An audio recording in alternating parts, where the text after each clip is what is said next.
សាររបស់សម្ដេចអគ្គមហាសេនាបតីតេជោហ៊ុនសែនប្រធានព្រឹទ្ធសភានៃព្រះរាជាណាចក្រកម្ពុជា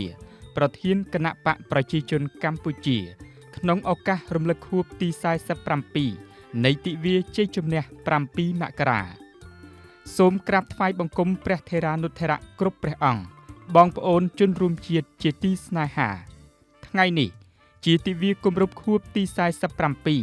នៃទិវាជ័យជំនះ7មករាជាប្រវត្តិសាស្ត្រដែលបានផ្ដួលរំលំរបបប្រល័យពូជសាសន៍ប៉ុលពតសង្គ្រោះជាតិនិងប្រជាជនកម្ពុជាឲ្យមានជីវិតរស់ឡើងវិញ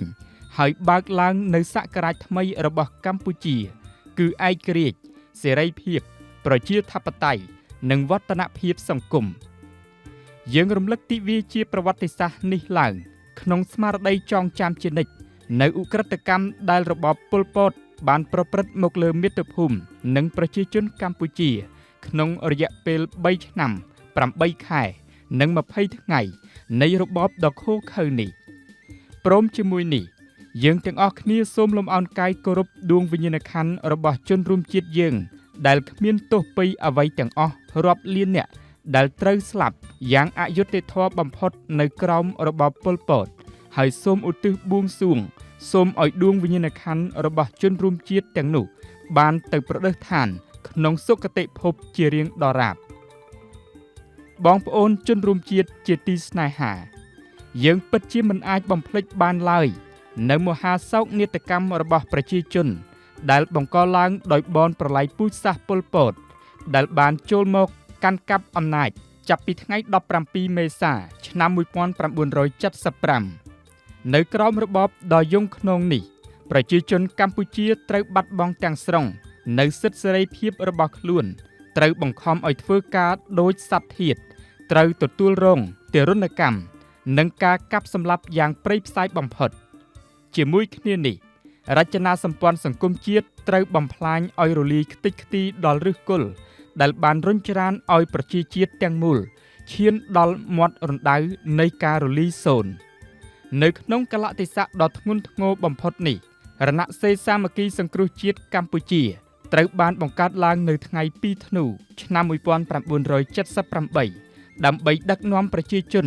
ធ្វើការតស៊ូរំដោះប្រទេសជាតិពីរបបប្រល័យពូជសាសន៍រហូតទទួលបានជ័យជំនះដ៏ត្រចះត្រចង់នៅថ្ងៃ7ខែមករាឆ្នាំ1979លើមូលដ្ឋាននៃជ័យជំនះនេះសាធារណរដ្ឋប្រជាមានិតកម្ពុជាក៏ត្រូវបានបង្កើតឡើងដែលជារដ្ឋរបស់ប្រជាជននិងដើម្បីប្រជាជនពិតប្រាកដឆ្លងតាមព្រឹត្តិការណ៍ជាប្រវត្តិសាស្ត្រនេះយើងចងចាំជានិច្ចនៅគុណូបការៈដ៏ថ្លៃថ្លារបស់វីរយុទ្ធជនយុទ្ធនារីនៃរណសិរ្សសាមគ្គីសង្គ្រោះជាតិកម្ពុជានិងការជួយឧបត្ថម្ភដ៏ធំធេងរបស់កងទ័ពស្ម័គ្រចិត្តវៀតណាមក្នុងការវាយរំលំរបបដ៏យង់ឃ្នងនេះបន្ទាប់ពីថ្ងៃជ័យជំនះ7មករាប្រជាជនកម្ពុជាបានរួមសាមគ្គីគ្នាពុះពៀឆ្លងកាត់ឧបសគ្គនិងការលំបាករាប់ម៉ឺនសែនជំពូកដើម្បីការពារការរស់រានឡើងវិញរបស់ប្រជាជាតិស្ដារនិងកសាងមាតុភូមិឡើងវិញជាជំហានពីគំនរផេះផង់សម្រាប់បានសមិទ្ធផលធំជាប្រវត្តិសាស្ត្រយ៉ាងច្រើនប្រកបដោយមោទនភាពហើយកំពុងបន្តឈានទៅមុខយ៉ាងស្វាហាប់លើមាគ៌ាសន្តិភាពប្រជាធិបតេយ្យនិងអភិវឌ្ឍគួររំលឹកថាក្នុងឆន្ទៈយ៉ាងមោះមុតយើងបានបញ្ចប់សង្គ្រាមដ៏រ៉ាំរ៉ៃធ្វើឲ្យប្រទេសជាតិមានសន្តិភាពពេញលេញមានលទ្ធិប្រជាធិបតេយ្យដែលចាក់ឫសជ្រៅក្នុងសង្គមនិងមានសេដ្ឋកិច្ចចម្រើនលូតលាស់យ៉ាងលឿនធ្វើឲ្យប្រជាជនមានជីវភាពកាន់តែប្រសើរឡើងនេះជាការផ្លាស់ប្ដូរយ៉ាងធំធេងរបស់កម្ពុជាអាស្រ័យដោយមានការដឹកនាំដ៏ត្រឹមត្រូវរបស់គណបកប្រជាជនកម្ពុជានិងកម្លាំងមហាសាមគ្គីរបស់ប្រជាជនព្រមទាំងការជួយឧបត្ថម្ភគាំទ្រពីបណ្ដាប្រទេសជាមិត្តនិងសហគមន៍អន្តរជាតិក្នុងឆ្នាំ2025ដែលទើបតែកន្លងផុតទៅនេះកម្ពុជាបានសម្រេចសមិទ្ធផលជាច្រើនលើគ្រប់វិស័យក្នុងការអនុវត្តកម្មវិធីនយោបាយនិងយុទ្ធសាស្ត្របញ្ចកោណដំណាក់កាលទី1របស់រាជរដ្ឋាភិបាលដែលដឹកនាំដោយសម្ដេចមហាបវរធិបតីហ៊ុនម៉ាណែតទោះបីត្រូវឆ្លងកាត់ឧបសគ្គមួយចំនួនក្តីពេលនេះ យើងបានឈានចូលឆ្នាំ2026ដែលជាឆ្នាំទី3របស់រាជរដ្ឋាភិបាលនីតិកាលទី7នៃរដ្ឋសភាក្នុងការអនុវត្តកម្មវិធីនយោបាយរបស់ខ្លួនឲ្យសម្រេចបានសមិទ្ធផលថ្មីទៀតជាមួយនឹងការបដិញ្ញាចិត្តយ៉ាងមោះមុតក្នុងការការពារប្រជាជននិងបូរណភាពទឹកដីបងប្អូនជនរួមជាតិជាទីស្នេហាទន្ទឹមនឹងការសម្រេចបានជោគជ័យនានាប្រទេសជាតិយើងនៅតែត្រូវប្រឈមនឹងការវិវត្តដ៏ស្មុគស្មាញនៃសភាពការអន្តរជាតិភាពមិនច្បាស់លាស់នៃសេដ្ឋកិច្ចសកលនិងការចុះខ្សោយនៃសណ្ដាប់ធ្នាប់អន្តរជាតិផ្អែកលើច្បាប់ដែលបាននឹងកំពុងជះឥទ្ធិពលមកលើដំណើរវិវត្តរបស់ជាតិយើងជាពិសេសប្រទេសថៃបានបង្កសង្គ្រាមឈ្លានពានកម្ពុជាយ៉ាងកំរោលនិងសាហាវព្រៃផ្សៃក្នុងគោលបំណងដណ្ដើមកាន់កាប់ទឹកដី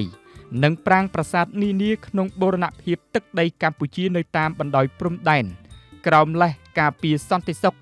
និងអធិបតេយ្យរបស់ថៃនៅក្នុងសកម្មភាពឈ្លានពាននេះកងយោធាថៃបានបើកការបាញ់ប្រហារវាយសម្រុកមកលើកងទ័ពកម្ពុជាដែលកំពុងស្ថិតក្នុងទីតាំងលើដែនអធិបតេយ្យរបស់កម្ពុជានិងវាយប្រហារលើគោលដៅស៊ីវិលនានាឥតរើសមុខដោយប្រើប្រាស់អាវុធធំតូចនិងទំនើបគ្រប់ប្រភេទទាំងជើងគោកជើងទឹកនិងជើងអាកាសបង្កនៅមហន្តរាយយ៉ាងធំធេងដល់ប្រជាពលរដ្ឋយើងដែលកំពុងរស់នៅយ៉ាងសុខសាន្តនៅតាមតំបន់ទាំងនោះសកម្មភាពបែបនេះជាការរំលោភបំពានយ៉ាងធ្ងន់ធ្ងរបំផុតលើអធិបតេយ្យនិងបូរណភាពទឹកដីកម្ពុជាបំពានធម្មនុញ្ញអង្គការសហប្រជាជាតិបំពានធម្មនុញ្ញអាស៊ាននិងមិនគោរពស្មារតីនៃសហគមន៍អាស៊ានឡើយម្យ៉ាងទៀតសកម្មភាពបែបនេះក៏ជាការរំលោភយ៉ាងធ្ងន់ធ្ងរលើច្បាប់មនុស្សធម៌អន្តរជាតិនិងកាតព្វកិច្ចអន្តរជាតិក្នុងការការពារជនស៊ីវិលទ្រព្យសម្បត្តិវប្បធម៌ជាតិនិងបេតិកភណ្ឌពិភពលោកឆ្លើយតបនឹងអំពើឈ្លានពាននេះកងកម្លាំងប្រដាប់អាវុធកម្ពុជាបានអនុវត្តសិទ្ធិស្វ័យការពារខ្លួនយ៉ាងរឹងមាំក្នុងស្ថានភាពដ៏ធ្ងន់ធ្ងរនេះរាជរដ្ឋាភិបាលកម្ពុជាបានប្រកាន់ជំហរអត់ធ្មត់ប្រកបដោយសុឆន្ទៈនិងភាពស្មោះត្រង់ខិតខំដោះស្រាយបញ្ហាព្រំដែនជាមួយថៃដោយសន្តិវិធីតាមគ្រប់យន្តការនិងស្របតាមច្បាប់អន្តរជាតិពិសេសបានអនុវត្តខ្ជាប់ខ្ជួននៅបទឈប់បាញ់ដែលបានព្រមព្រៀងគ្នានៅថ្ងៃទី28ខែកក្កដាឆ្នាំ2025និងសេចក្តីថ្លែងការណ៍រួមទីក្រុងគូឡាឡាំពូថ្ងៃទី26ខែតុលាឆ្នាំ2025ប៉ុន្តែភាគីថៃបានពង្រីកសកម្មភាពវាយប្រហារកាន់តែធំឡើងដោយមិនអនុវត្តនៅបទឈប់បាញ់និងសេចក្តីថ្លែងការណ៍រួមទីក្រុងគូឡាឡាំពូនេះឡើយដែលធ្វើឲ្យសភាពការកាន់តែមានសភាពធ្ងន់ធ្ងរនិងមហន្តរាយឡើងសម្រាប់ប្រជាជននៃប្រទេសទាំងពីរស្ថិតក្នុងស្ថានភាពនេះសហគមន៍អន្តរជាតិដែលតែងតែផ្ដល់តម្លៃខ្ពស់ចំពោះសន្តិភាពមនុស្សធម៌នីតិរដ្ឋនិងវិបុលភាពនោះបានជំរុញយ៉ាងសកម្មដល់ការខិតខំដោះស្រាយជម្លោះនិងការកំណត់ខណ្ឌសីមាព្រំដែនរវាងប្រទេសទាំងពីរតាមរយៈមធ្យោបាយសន្តិវិធីស្របតាមច្បាប់អន្តរជាតិធម្មនុញ្ញអង្គការសហប្រជាជាតិធម្មនុញ្ញអាស៊ានសន្ធិសញ្ញាមិត្តភាពនិងកិច្ចសហប្រតិបត្តិការនៅអាស៊ីអាគ្នេយ៍ព្រមទាំងសន្ធិសញ្ញានិងកិច្ចព្រមព្រៀងដែលមានស្រាប់រវាងកម្ពុជានិងថៃរួមទាំងការជំរុញអនុវត្តសេចក្តីថ្លែងការណ៍រួមទីក្រុងគូឡាឡាំពូក្រោយការព្យាយាមចរចាប្រកបដោយភាពអត់ធ្មត់កម្ពុជានិងថៃបានឯកភាពអនុវត្តបទឈប់បាញ់ភ្លាមនៅនឹងកន្លែងដែលបានចូលជាធរមានចាប់ពីម៉ោង12ថ្ងៃទី27ខែធ្នូឆ្នាំ2025តទៅការឯកភាពគ្នានេះដែលបានសម្រេចនៅក្នុងកិច្ចប្រជុំពិសេសលើកទី3នៃគណៈកម្មាធិការព្រំដែនទូត GBC រវាងព្រះរាជាណាចក្រកម្ពុជានិងព្រះរាជាណាចក្រថៃបានបញ្ជាក់នៅការតាំងចិត្តរួមគ្នាក្នុងការវិលត្រឡប់ទៅរកការសន្ទនាតាមរយៈនិងពឹងផ្អែកលើមូលដ្ឋាននៃកិច្ចព្រមព្រៀងដែលបានធ្វើកន្លងមកក៏ដូចជាយន្តការទ្វេភាគីដែលមានស្រាប់សម្ដៅបញ្ឈប់អរិភាពគ្រប់ទម្រង់ និងដើម្បីបង្កើននៅសន្តិភាពមួយពិតប្រាកដនិងប្រកបដោយចីរភាពជាមួយនឹងការបដិញ្ញាចិត្តយ៉ាងមុតមាំចំពោះការកសាងទំនុកចិត្តនិងការស្ដារប្រក្រតីភាពឡើងវិញនិងសន្តិភាពយូរអង្វែងនៅតាមបណ្ដោយព្រំដែនកម្ពុជាសូមបញ្ជាក់ជាថ្មីនៅការបដិញ្ញាចិត្តយ៉ាងមុតមាំក្នុងការខិតខំដើម្បីសម្រេចនៅគោលដៅចម្បងរបស់ខ្លួនគឺការបញ្ចប់ទុក្ខវេទនារបស់ប្រជាជនទប់ស្កាត់ការបំផ្លិចបំផ្លាញនិងបន្តដើរលើមាគ៌ាឆ្ពោះទៅរកសន្តិភាពដំណោះស្រាយប្រកបដោយយុត្តិធម៌និងចីរកាលទន្ទឹមនោះកម្ពុជានឹងមិនធ្វើសម្បទាននៅអធិបតេយ្យឬសេចក្តីថ្លៃថ្នូររបស់ខ្លួនឡើយក្នុងស្មារតីនេះកម្ពុជាអនុវត្តយ៉ាងខ្ជាប់ខ្ជួននិងពេញលេញ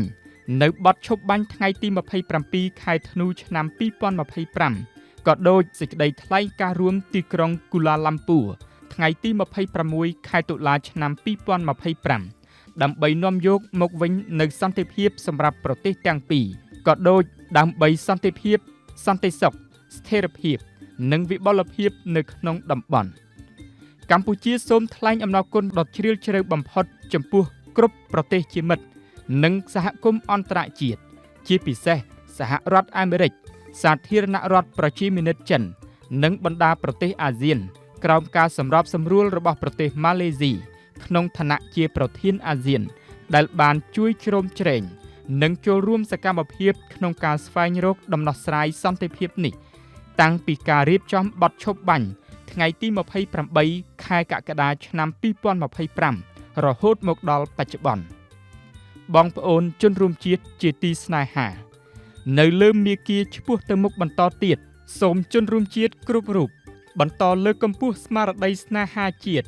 ប្រឹងឈរខ្លួនឯងខិតខំខ្លួនឯងនិងពង្រឹងភាពម្ចាស់ការខ្លួនឯង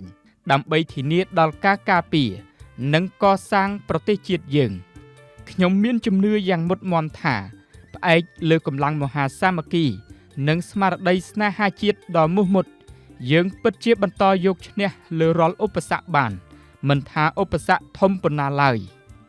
យើងចងចាំប្រវត្តិសាស្ត្រនេះចងចាំឧក្រិដ្ឋកម្មបំផ្លាញមរតកវប្បធម៌ដែលជាដួងព្រលឹងរបស់ជាតិចងចាំការប្រមាថមើលងាយដែលអ្នកឈ្លានពានបានប្រព្រឹត្តមកលើជាតិមាតុភូមិនិងប្រជាជនយើងខ្ញុំសូមអំពាវនាវដល់បងប្អូនជនរួមជាតិទាំងអស់នៅគ្រប់ទិសទីសូមបន្តរួបរួមសាមគ្គីគ្នាជាធ្លុងមួយ